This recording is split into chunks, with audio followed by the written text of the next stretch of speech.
how to fix audio messages not working.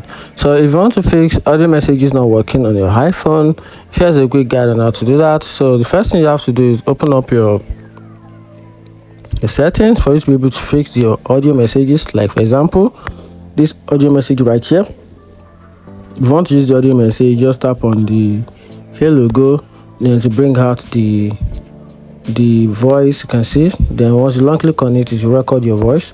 So if you want to fix that, the first thing you have to do is go to your settings, then scroll all the way down, then tap on accessibility. Then under the accessibility, scroll down a little, then tap on voiceover. Okay, not here, I made a mistake.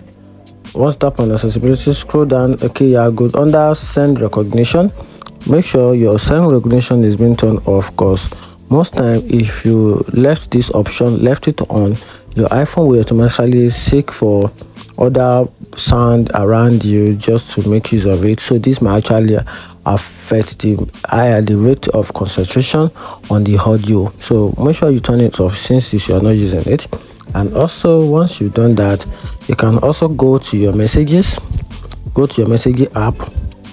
Then once you do that, just turn off the iMessage app, turn it on and turn it off. With that, it will restart itself. So whenever you are trying to send an audio message on in messaging app, always put that back on your mind that the person you are sending it to must also have an iMessage enabled. With that, the person can receive the audio message, and that's it. If you find this video helpful, turn on the notification bell and follow for more. Thank you.